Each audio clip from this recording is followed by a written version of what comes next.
नाशिकमध्ये एक धक्कादायक घटना समोर आली आहे. स्वतःला कॅप्टन म्हणावून घेणारा ज्योतिषी अशोक खरात अखेर पोलिसांच्या जाळ्यात अडकला आहे. अटकेच्या दिवशी बुधवारी पहाटे सुमारे 3 वाजता गुन्हे शाखेने नियोजनपूर्वक त्याला ताब्यात घेतले. सुरुवातीला ही घटना एका 35 वर्षीय महिलेवरील लैंगिक अत्याचाराच्या तक्रारीपुरती मर्यादित वाटत होती. परंतु तपासादरम्यान खरातच्या पेनड्राईव्हमध्ये तब्बल 58 आक्षेपार्ह व्हिडिओ सापडल्यामुळे प्रकरण गंभीर वळण घेतलंय.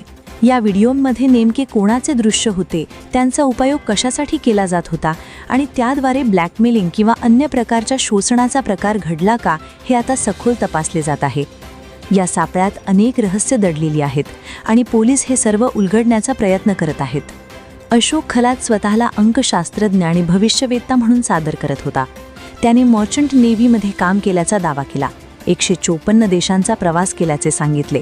तसेच सिन्नर तालुक्यातील एका मंदिर ट्रस्टचे अध्यक्षपद सांभाळल्याचा उल्लेख केला.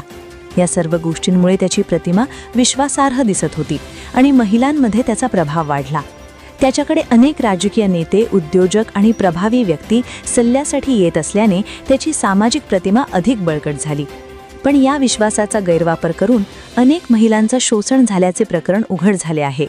अध्यात्म, भविष्यकथन आणि अंकशास्त्राच्या आडून जाळ्यात ओढण्याचे आरोप आता सत्य ठरत आहेत.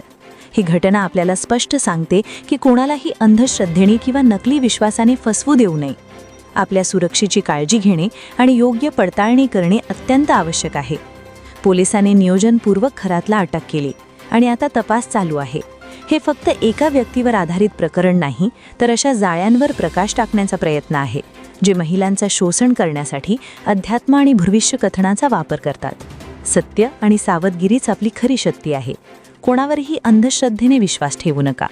जर तुम्हाला किंवा तुमच्या परिचितांना अशा प्रकारच्या त्रासाचा सामना करावा लागत असेल तर स्थानिक पोलीस किंवा महिला सहाय्यक केंद्राशी संपर्क साधा. ही घटना आपल्याला शिकवते की ज्ञान, माहिती आणि सावधगिरी हेच आपल्या सुरक्षेचे खरे कवच आहे. याच्यासाठी पाहत रहा अलर्ट महाराष्ट्र न्यूज.